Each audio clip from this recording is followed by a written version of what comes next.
नहीं रोना नहीं बच्चे। जैसा कि आप देख रहे हैं ये बच्चे हमारे इतने शौक से मैंने ये पूरा का पूरा ग्राउंड यहाँ पे कच्चा छोड़ा था ताकि बच्चे यहाँ पे अच्छी जगह पे खेल पाए। मैंने कभी सोचा भी नहीं था कि इतना पैसा लगाकर उस कॉन्ट्रैक्टर को इतने पैसे देकर वो इन चीज़ों में इतनी खामियां वो बच्चों को अब इनको जगह यहाँ पे मिल रही है, लेकिन हमारे डॉग्स क्योंकि शुरू से ही बहुत साफ सुथरी जगह पर कूलर के सामने पंखों के नीचे बैठने के आदी हैं, तो यहाँ पे तभी आते थे जब मिट्टी इनको अच्छी लगती थी। अब क्या यहाँ पे हुआ है बारिशों में, देख रहे हैं कि कैसे शक्ल निकल आई है इस वाले फ्लोर की। इधर गड्ढा, वहाँ पे भी पूरे गड्ढे गड्ढे। और अभी तो हम लोग एक चीज़ में बच गए इसमें, क्योंकि आपको मालूम है नारायण पे जो मेरे साथ इंसिडेंट हुआ था, I was already very very careful. तो हमने क्या किया था, वहाँ पे मिट्टी इधर डलवा के उस तरफ आप देख रहे होंगे कैसे हमने एक ढलान क्रिएट करी।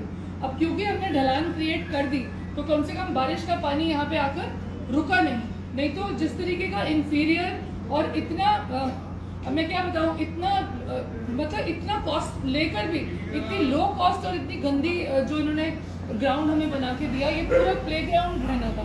अब हम लोग मजबूर हो गए, जैसे कि आपको मालूम है, क्योंकि हमें यहाँ पे पूरा सोच कर हमने सोचा, पहले हमने डस्ट डाली वहाँ पे, देखा कि डस्ट से ही ठहरता है कि नहीं, लेकिन कहीं पे भी मिट्टी अवेलेबल नहीं है। All of you must be knowing, मिट्टी बैंड है, मिट्टी कहीं से नहीं मिल रही। हमारे पास या तो एक ऑप्शन थी मिट्टी और मलबा पूरा डालकर ये पूरा फर्श दोबारा से तैयार करने की। दूसरी ऑप्शन जो अब हमने ऑप्शन कंसिडर करी है उसका यही है, क्योंकि सिर्फ एक लाल पत्थर आता है जो एकदम स्मूथ होता है, जो हमारे पुराने वाले शेल्टर पे भी लगा हुआ है। तो ये स्मूथ वाला जो पत्थर है वो लगवाकर ये यहाँ पे अगर बच्चे चलेंगे तो इनमें पैरालाइज वाले को भी चोट नहीं लगती। उसके लिए हम लोगों ने एक फंडरेजर अभी डाला था और आप लोगों से फिर से हाथ जोड़कर विनती है, अभी भी थोड़ा सा हमें शॉर्ट पड़ रहा है, हालांकि हमारे साथ बहुत सारे एंजल्स जुड़े हुए हैं। सबसे बड़ा नाम इसमें मैं लेना चाहूँगी ध्रुव तिवारी का, जो मतलब मेरी एक पोस्ट पढ़ते ही, और दीपिका वर्मा एक और लड़की है, 2-3 ऐसे लोग हैं जो मेरी पोस्ट पढ़ते ही ऑफर कर देते हैं जितना हमें फंड शॉर्ट पड़ रहे होते हैं। But still I don't want के एक ही जने पे पूरा मैं हर वक्त हर चीज़ का लोड डालूं, because he is already doing so much for the shelter. So I really want, जितने लोग हमारे पास रेस्क्यूज छोड़ के जाते हैं और उसका एक भी पैसा नहीं देते हैं, तो कम से कम उन लोगों को इस समय हमारी जो इमरजेंसी है उसको फेस करते समय तो कम से कम उन लोगों को हमें हेल्प करनी चाहिए। जो लोग ये लाइव देखेंगे आई एम श्योर वो समझ जाएंगे कि मैं किस ओर इशारा कर रही हूँ। बहुत सारे लोग हैं, नॉट ओनली वन।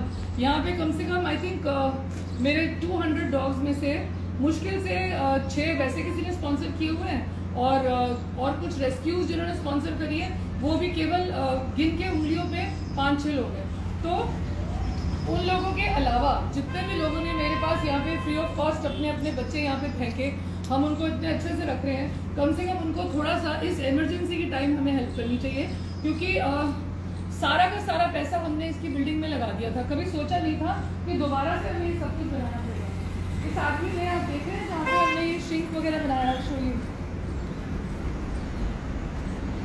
ये जहाँ पे वॉश बेसिन बना था, व्हाट ही डिड वाज, मतलब इस तरह का कॉन्ट्रैक्टर भी कोई हो सकता है? I mean I could never imagine कि इतने अच्छे और इतने नोबल काम में भी लोग आपको ऐसे चीट करते हैं। उसने क्या किया था, ये नल, ये सबमर्सिबल की लाइन प्लस ये सिंक, सब कुछ इकट्ठे ऐसे करके जोड़ दिया था और ये सारा हिस्सा कच्चा छोड़ दिया। जबकि यहाँ पे एक प्लेटफॉर्म बहुत ज़रूरी था, क्योंकि यहीं पे बच्चे बर्तन मांजते हैं हमारे, जो हमारा स्टाफ है, और इन सारी चीज़ों के लिए सेपरेट लाइन्स चाहिए थी।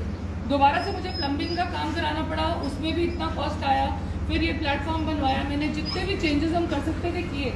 लेकिन ये जो आप ग्राउंड देख रहे हैं, ये हम लोग कभी सोच भी नहीं सकते थे कि इतना इंफीरियर इन्होंने लगाया है, क्योंकि मलबा भी हमारे को बहुत सारा डोनेशन में आया था।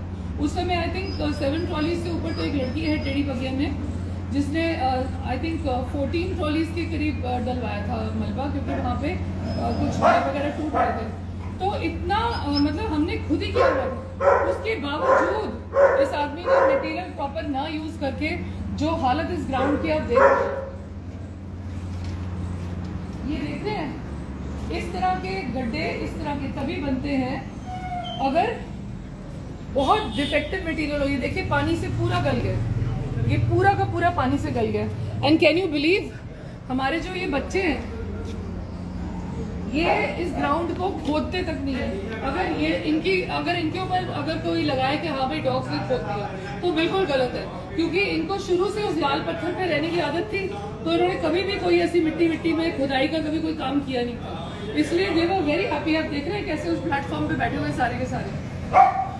नन ऑफ देम, अभी इतनी जगह है उनके पास, इतनी ढेर सारी जगह है, लेकिन फिर भी वो यहाँ पे आने को तैयार नहीं है, क्योंकि वो अच्छी साफ सुथरी जगह पे रहने के आदी हो चुके हुए हैं। क्योंकि I have always given them very hygienic surroundings. मैंने कभी भी उनको गंदगी में पाला ही नहीं है। कुछ लोग तो ऐसे ही बस ये डाल के और खत्म कर देते हैं, मिट्टी में बच्चों को खेलने देते हैं। अब क्योंकि मिट्टी की कमी हो रही थी, बैन भी हो गई थी, कुछ हो नहीं पा रहा था, तो अब हम लोगों ने यही सोचा, चाहे उसकी कॉस्टिंग बहुत ज़्यादा आ रही है, क्योंकि वो शेल्टर इससे बहुत कम एरिया हमने कवर किया था।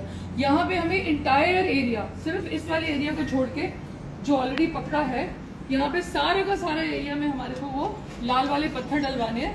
We will only leave this small area, क्योंकि इस शेल्टर में भी प्लांटेशन बिल्कुल नहीं हुई है।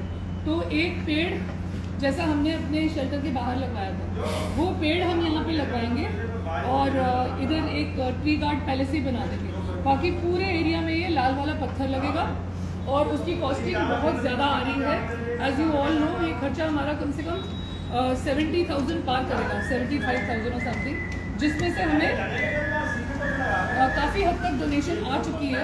जो थोड़े बहुत 10-12 हज़ार 15 हज़ार जो रह गए हों, अगर और लोग उसमें से डोनेट कर देंगे तो we can save some money for our food, for our medicine and you know for many other repair works which I have to do. So please kindly talk to me और आइए shelter पे, देखिए हम लोग क्या क्या मुश्किलें face कर रहे हैं और हमारी प्लीज़ हेल्प कीजिए, क्योंकि कैस्पर जोन हमेशा आधी रात को भी रेस्क्यूज करता है। आपको मालूम है, चाहे मुझे पे करके रेस्क्यू करवानी पड़े किसी पैरामेड से या कुछ भी करना पड़े, आपको पता है मैं वो काम करती ही करती हूँ। So to save such a shelter, हमारा सेल्फ फंडेड शेल्टर, आपको मालूम है बिल्कुल हमारे फंड सबसे ज़्यादा मेरे हस्बैंड देते हैं। 90% funding is from my husband और बाकी 10% आती है बाहर से। तो आप सोच सकते हैं कि किस प्रकार हमारी फैमिली, मैं और मेरे हस्बैंड कितना पैसा इस वक्त पानी की तरह से बाहर है अपनी चैरिटी के लिए। लेकिन अगर कुछ लोग हमारे साथ जुड़ जाएं, क्योंकि हम इस चैरिटी को सिर्फ इसको मझधार में नहीं छोड़ना चाहते। We are getting old, we want collaborators, we want partners, और कोई इस तरह के बेनिफैक्टर्स हमारे साथ जुड़ जाएं जो हर मंथ जो हमने कैस्पर की नाम की चैरिटी करनी है, वो तो आपको हमेशा बोला हम आजीवन करेंगे, क्योंकि हम अपने बच्चे को बचा नहीं पाए थे, ना उसको न्याय दिलवा पाए थे, इसलिए वो हमारी श्रद्धांजलि हमेशा उसके लिए रहेगी। लेकिन अभी से हम सोच रहे हैं कि हमारे बाद क्या। So you know that is the thing कि हम इसको पूरा कंटिन्यूड रखना चाहते हैं हमेशा हमेशा के लिए, और कैस्पर का नाम हमेशा के लिए ज़िंदा रखना चाहते हैं। तो इसीलिए मैं आज ये लाइव बना रही हूँ, ताकि मुझे ना सिर्फ इस ग्राउंड के लिए बल्कि वैसे भी कैस्पर जोन को चलाने के लिए, दोनों यूनिट को चलाने के लिए एक ऐसे कोलैबोरेटर की ज़रूरत है जो हमें मेडिकल इस वाले यूनिट में हेल्प कर दे, ताकि एक तरफ से मेडिसिन यूनिट अगर कोई चला देगा, फिर मैं ये यूनिट बहुत आराम से हम लोग अपने जो हम पहले से कैस्पर की चैरिटी कर रहे थे हम उसमें चला सकते हैं। सो आई डू नीड पीपल जो हमारे यूनिट 1 को भी चला पाएँ, और इसके लिए ATG की मतलब आपको इनकम टैक्स रिबेट भी मिल सकती है। तो काफ़ी लोगों को शायद नहीं मालूम है, we are ATG registered and even AWBI recognise. So please come forward and ये हमारा ये फर्ज ठीक कराइए, ताकि हमारे बच्चे पहले जैसे इस तरह से अब बेचारे बैठे हुए हैं एकदम मायूस से होकर, सबके सब देख रहे हैं कैसे घुस घुस के बैठे हुए हैं, क्योंकि आप इमेजिन कर सकते हैं कि हमने इनको कैसे सर्कमस्टांसेस में पाला है, क्योंकि वो कभी भी गंदगी में आते ही नहीं है, they don't want to get dirty. So you can imagine कितना प्यार हमने इनको दिया है, कितनी पैम्परिंग दी है, और उसी वजह से मैं फिर से इतना पैसा लगा रही हूँ उस ग्राउंड को ठीक करने के लिए, ताकि ये बच्चे दोबारा बाहर निकल कर इस बड़ी सी जगह जो मैंने इनके लिए बनाई थी उस पर खेल सके।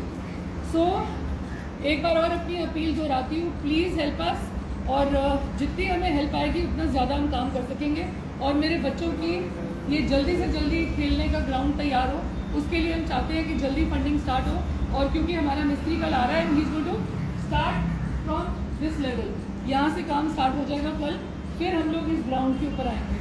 तो अभी हमें इतना भी अंदाज़ा नहीं है कि पत्थर 150 लगेंगे या 200 लगेंगे, अभी कॉस्टिंग और भी ऊपर जा सकती है। So kindly contact us and meet us and come over here, visit Casper's home 1 and 2 और हमारी मदद कीजिए ताकि आजीवन हम लोग इन बच्चों की सेवा कर सकें। Thank you.